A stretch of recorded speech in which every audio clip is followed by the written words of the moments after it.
የኔን አባት ስላላየው ነው ያንቺን አባት ባቆም ባላቆም የኔን ያህል እንኳን አይሆንም አሁን ገና ተሸወድክ እንዴት የኔን አባት ያህልማ ልዩ የለም ቆይ ለምን አናስይዝም ማለት አንቺም አባትሽን ወስደሽ ታስተዋውቂኛለሽ እኔም አባቴን ወስጄ አስተዋውቅሻለሁ ከዛማ አንቺም ስለ አባትሽ ትመሰክሪያለሽ እኔም ስለ አባቴ እመሰክራለሁ እሺ ደስ ይለኛል እኔ እንዳልኩት የኔ አባት ልዩ ከሆነ ግን ትቀጫለሽ እኔ ግን ቅጣት መምረጥ አያስፈልገኝም ለምን መምረጥማ አለብሽ ቅጣት ያስፈልጋል በአባቴ እርግጠኛ ስለሆንኩኝ እንደማልቀጣ በጣም እርግጠኛ ነኝ እንደሱ ከሆነ ተስማምተናል እና በምን ተስማማን ማለት አንተ ከተሸነፍክ በምን ትቀጣለህ በአባቴ እርግጠኛ ስለሆንኩኝ እንደማልቀጣ እርግጠኛ ነኝ እኔ ያለ እርግጠኛ ከሆንክማ የኔ አባት ነው ማለት ነው አባትህ እሱ እናያለን ክላስ ከሚጀምር ነው ታዲያ ደስ ይለኛል እንውጣ ጥሩ አደረግሽ እኔ ልጅ አባዬ ደግሞ እንዴት ንፍቅ ብለኝ እንደነበር እኔስ ብትያንዬ እናፍቀሽኝ እኮ እናትሽ ቤት ነው አልኩት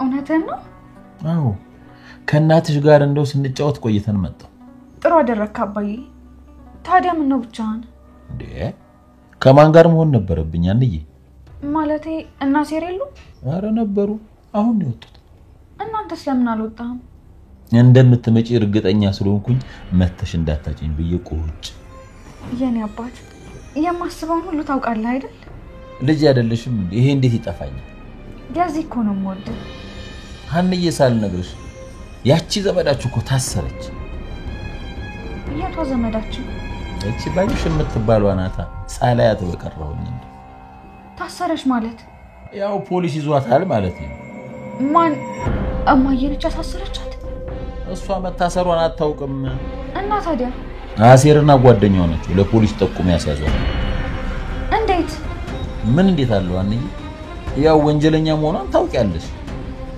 አባዬ እኔ ግን እነዚህ ልጆች ጥሩ ነገር ያደረጉ አይመስለኝም እንዴት ወንጀለኛን ስላስያዙ ነው ጥሩ ነገር ያላደረጉት ማለቴ ይሄንን ነገር ማድረግ ለማዬ እኮ ቀላል ነበር ግን እሷ ብቻዋን ነው ሴትዮዋን የፈለገቻት አታገባት ምን ልታደርግላት ነው ለብቻዋ የምትፈልጋት አላቅም አባዬ እስቲ የሚሆነውን አብረን እናያለን ለማንኛውም ምን ራስ ይስራ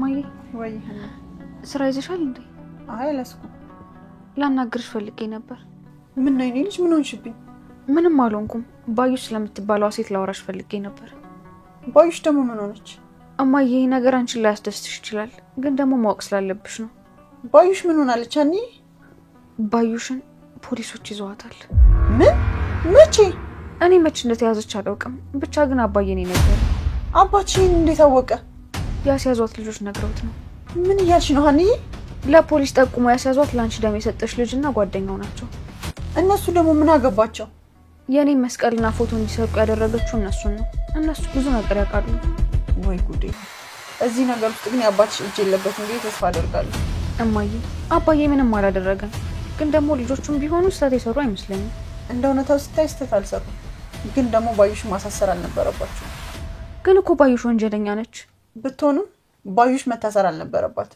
እማዬ እኔ ካንቺ አላውቅም ግን ደግሞ መታሰሩ ወዲያስተስተን እኮ ነው የሚገባው ባዩሽ እኮ ሰው የላትም ሀንዬ ከእንግዲህ በኋላማ በቃ እድሜ ልክ መበሰሷ ነው ቢሆንም ላደረገችው ነገር በሙሉ መቀጣት ግዴታዋ ነው ምን እንደምልሽ አላውቅም ባዩሽ ግን በጣም ተሳዝነኛለች እማዬ ከዚህ ሁሉ ነገር በኋላም ተሳዝነሻለች አዎ በጣም ተሳዝነኛለች እድሏ ሁሉ እኮ ጠማማ ነው እማዬ ወርቁ ዙሮ ከሀና እጅ ላይ ገባ አቶ ኖላዊ ደግሞ ወርቁን አንስተው ለወይዘሮ ሜላት ወስደው ሰጥተዋታል ሰላም እንዴት ናችሁ ውድ የሰብለይቱ ቤተሰቦች ደህና ናችሁ ወይ እንኳን ወደ ቻናሌ በሰላም መጣችሁ ኖላዊ ድራማ ክፍል 111 እንግዲህ በክፍል 100 ላይ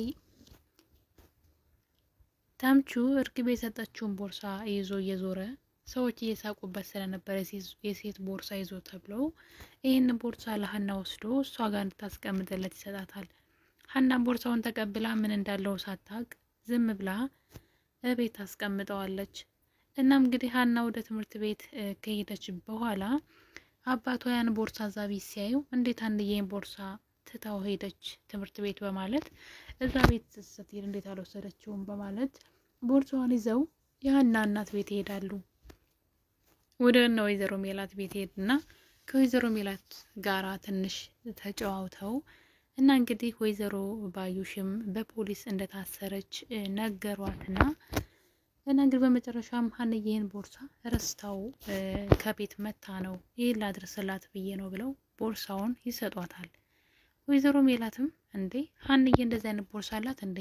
እንደዚህ አይነት ቦርሳ ይዛ ይቻት አላቅም፣ መቼ ነው የገዛችሁ ብላ ሁለቱም እኔም አይቻል አቅም ምናልባት አዲስ ገዝታ ይሆናል በማለት ነገሩን ይተውታል። ቦርሳውንም ወይዘሮ ሜላት ታስቀምጠውና እንግዲህ ተምቹ ደግሞ እርግብን ይቅርታ ለመጠየቅ ወደ እርግብ ጋር ይሄዳል። ስለ እኔ ማንነት አውቀሻል። እኔ አንቺ እንደምታስቢኝ አሜሪካ ያለው ሀብታም ሳልሆን እዚሁ የጎዳና ልጅ እንደሆንኩኝና ነገር ግን የምታፈቅሬ ከሆነ በሁሉ በችግርሽም በደስታሽም ከጎንሽ ሆናለሁ ይላታል። እርግብ ግን በዚህ ነገር ከመስማማት ይልቅ መጀመሪያ ቦርሳውን ፈልጋለሁ አለችው። ተምቹ ቦርሳ ውስጥ ምን እንዳለ የሚያውቀው ታሪክ የለም። የእሷ ቦርሳ ስለሆነና እሷን ስለሚወዳት ብቻ ቦርሳውን ታቅፎ ዞረ እንጂ እዛ ውስጥ ምን እንደተቀመጠ እንኳ ከፍቶ አላየውም። ለሀናም ሰጥቷት የሄደው ይዞት ሰዎች ስለሳቁበት ብቻ ነው። ሀናም ደግሞ የሰው ቦርሳ አልከፈተችም፣ ዝም ብላ አስቀምጠዋለች። እና ቦርሳው ግን ዙሮ ከባለቤቷ እጅ ገብቷል። እርግብ ደግሞ ቦርሳው ሱቅ ይኖራን ብላ ሄዳ ጠይቃ ነበር። ነገር ግን እሱ እንደወሰደው ተነገራት እና ቦርሳውን እንዲሰጣትና ሌላውን ነገር ቆይተው እንደሚያወሩ ትጠይቀዋለች። ተምቹም እንግዲህ እሺ ብሎ እና ሀና ቤት ቦርሳውን ሊያመጣላት ሲሄድ ቦርሳው የለም። በእርግጥ እሷ አብረው ሄደው ያለበት ቤት ቦርሳውን ማምጣት ነበር የፈለጉት። እሱ ደግሞ ሀና ስለምታውቃት ከሀና ጋር ምን ግንኙነት አለ የሚለውን ነገር እንዳደርስበት ስለፈለገ ነገሩን ሚስጥር አድርጎ ብቻውን ሄዶ ነበረ። ነገር ግን ቦርሳው ቤት የለም። እንደሚታወቀው የእናትና የአባቷ ቤት ምንም አይነት ቁልፍ የለውም። የፈለገ ሰው ወጥቶ ይገባል። እና እንግዲህ ሀሲርና ተምቹም እንደፈለጉ እዛ ቤት ገብተው ይወጣሉ። እና በመጨረሻም እንግዲህ ቦርሳው እንዳጣው ሲነግራት እርግብ በጣም ትናደዳለች። እንዴት እንደዚህ ታደርገኛለህ? እንዴት ጉድ ትሰራኛለህ? እዛ ሻንጣ ውስጥ ቦርሳ ውስጥ ምን እንዳለ እንኳን አታውቅም እያለች ትናገረው ጀመረ። እና እንግዲህ እንደዚህ ስትሆኝ በፖሊሶች ትያዣለች፣ ተጠንቀቂ ሲላት ያን ቦርሳ በተገኘና በተያያዝኩኝ እያለች ጭራሽ ተምቹ ቦርሳ ውስጥ ምን እንዳለ እንዲጓጓ እያደረገችው ትገኛለች። የሚገርመው ነገር ግን እቃው ከባለቤቷ እጅ ገብቷል። ወይዘሮ ሜላት ያና ቦርሳ ስለመሰላት ዝም ብላ አስቀምጠዋለች። ሀና ስትመጣም ቦርሳሽ ይኸውና ብላ አልሰጠቻትም፣ ዝም ብላ ነበር ያስቀመጠችው። ሀና ደግሞ ትምህርት ቤት እንግዲህ እዝራ ከሚባል ልጅ ጋራ ጓደኝነት ፈጥራለች። እዝራ ሌላ የምታፈቅረው ሴት አለች። እዝራ ደግሞ ሀናን ይወዳታል። እኔ እዚህ ነገር ውስጥ በጣም ግራ የገባኝ ነገር የሀሲር ነገር ነው። ሀሲር በጣም ነው ሀናን የሚወዳት፣ ነገር ግን እንደሚወዳት ገልጾላት አያውቅም። ለምን? አሁን ላይ ሀና ከእዝራ ጋር አዲስ ነገር እየጀመረች ትመስላለች። ጓደኝነት ቢሆንም ቆይቶ ወደ ፍቅር መቀየሩ አይቀርም። ታዲያ ሀሲር ምን ሊሆን ነው? ሀሲር በውስጡ ፍቅሩን ይዞ ከሚኖር ነግሯት የምትለውን ቢሰማ የተሻለ ይመስለኛል። ምክንያቱም ሀናን ብትሆን እንደሱ የሚያስብላትና መልካም ሰው የትም አታገኝም። ስለዚህ ፍቅሩን ልትቀበለው ትችላለች። ምናልባት እሱ ጋር ያለው ስሜት እሷ ጋርም ሊኖር ይችላል። እና እንግዲህ ሀሲር ይሄን ነገር ሳይናገር ሀና ከሌላ ሰው ጋራ ግንኙነት እየጀመረች ትገኛለች። ይሄ ነገር ለሀሲር በጣም ከባድ ነው። ወይ ፍቅሩን ቢገልጽላት መልካም ነው ላለው። እሷ እንደውም አባውታ ተጠይቀዋለች ትወደኛለህ ወይ ብላ፣ እሱ ግን እንደማይወዳት ነገራት። ስለዚህ በሀና ፍርድ የለም። ሀና ሌላ ህይወት ብትጀምር ሀሲር ቢሰቃይ የራሱ ችግር ነው ማለት ነው። ምክንያቱም ፍቅሩን መግለጽ መናገር ያለውን ነገር የሱ ፋንታ ስለሆነ። እዝራ ደግሞ ሌሎች በጣም ብዙ ሴቶች የሚያፈቅሩ ሴት አሉ። ልጁ በጣም ቆንጆ እና ጎበዝ ተማሪ አስተዋይ ልጅ ስለሆነ፣ በዛ ላይ ደግሞ በጣም የሀብታም ልጅ ነው እና በጣም ብዙ ሴቶች ይመኙታል። ሀና አሁን ላይ ፈተና ውስጥ ገብታለች። እሱን የሚወዱት ሰዎች እሷን እያሰቃዩት ይገኛሉ። እሷ ግን ምንም ነገር ከእሱ ጋር እስካሁን ምንም አልጀመረችም፣ እንዲሁ ጓደኝነት ነው። እና እንግዲህ በመጨረሻም ወይዘሮ ሜላት የሀናን ቦርሳ ከፍታ ታየዋለች። ቤት ውስጥ ከበድ ስላላት ምንድን ነው ብላ ከፍታ ስታየው እዛ ውስጥ ወርቁ ተቀምጦ ታገኘዋለች። ወይዘሮ ሜላትም እንግዲህ ቀጥታ ወደ ትምህርት ቤት በመናሴ ስልክ አስደውላ ሀናን ቶሎ እንድትመጣ ወደ ቤት ትጠራታለች። እንግዲህ ወርቁ ዞሮ ዞሮ ከወይዘሮ ሜላት እጅ ቢገባም ሁልጊዜ መቼም ችግር የማያጣት ሀና ቦርሳ ውስጥ ነው የተገኘው። ሀናም ቦርሳው ውስጥ ያለውን ነገር ባለማወቋና የቦርሳው ማንነትን ባለማወቋ ዝም ብላ ጥለው ነበር ማለት በስርዓቱ አላስቀመጠችውም ነበር። ነገር ግን እዛ ውስጥ የእናቷ ወርቅ ተቀምጧልና እናትየዋም እንግዲህ ወርቋን ወይዘሮ ባዩሽ ብትታሰርም ወርቋን ባትመልስላትም ግን ገንዘቧ ራሱ ዞሮ ቤቷ ገብቷል እና ወይዘሮ ሜላትን ጥሩ ልብ ስላላት ማለት ኃይለኛ ናት፣ ክፉ ናት፣ ግን ጥሩ ልብ ደግሞ አላት። በጣም መልካም ሴት ናትና እንግዲህ ባዩሽን እንኳን ያለፈውን ታሪኳን አስባ ይቅርታ አድርጋ ትታታለች። ጭራሽ የታሰረችበት ቦታ ሂጅ አስፈታታለሁ ሁላ እያለች ነው። ሌላ ችግር ካለ አይመለከተኝም፣ በእኔ ምክንያት ግን እንድትታሰር አልፈልግም እያለች ትገኛለች።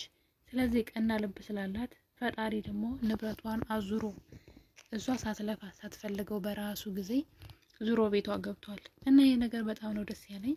እንግዲህ ሀና ቦርሳ ውስጥ ወርቁ ተገኝቷል። ነገር ግን ወይዘሮ ሜላት ግራ ገብቷታል። እንዴት ሀና ቦርሳ ውስጥ ወርቁ ሊገኝ ቻለ የሚለው ነገር። ለዛም እንግዲህ ሀናን ከትምህርት ቤት ቶሎ ወደ ቤት እንድትመጣ ተጠርታለች። ሀና ደግሞ አባቷን ጣል እያደረገችው ነው። አሁን ላይ ከቤተሰቦቿ ጋር ነው አብዛኛውን ጊዜ የምትኖረው እና አባትየው በጣም እያሳዘነኝ ነው። እንግዲህ ወርቅ ያዘውን ቦርሳ ለወይዘሮ ሜላት ወስዶ የሰጧት ሀና ድንገት ካገኘዋት እና ካየዋት ብለው ነው እየናፈቀቻቸው ማለት ነው። ስለዚህ ሀና ብታስብበት እነሱ ቢቀሩባትና አባቷ ጋር ብትሆን መልካም ነው እላለሁ። ምክንያቱም የእሱ አባት በጣም የተለየና መልካም እድለኛ ስለሆነች ማለት ነው። ስለዚህ አባቷን ጦትና መታብራው ልትሆን ሲገባ እሷ ግን እዛ ቶቶሎ ትሮጣለች። አይኖ ቤተሰቦቿ ናቸው፣ ግን እዛ ከዋለች አባቷ ቤት ማደር አለባት። ለመጀመሪያ ጊዜ አባትየው ብቻቸውን ማደር ጀምረዋል። እሷ ቤተሰቦቿን ካገኘች ጊዜ በኋላ ማለት ነው። ስለዚህ ነገር ልታስቢበት ይገባል። ሀና እንግዲህ ያው ቤተሰቦቿን ካገኘች በኋላ ብዙ ነገር ተቀይሯል። አዋሏ፣ ህይወቷ ሁሉ እየተቀየረ መጥቷል ማለት ነው። እንግዲህ ለአንቺ በጣም ደስ ብሎናል። እንግዲህ ደግሞ ሌላኛው ታሪክ የእሷ የፍቅር ታሪክ ይሆናል። እዝራ የሚወዳት ይመስለናል፣ ሀሲር የሚወዳታል።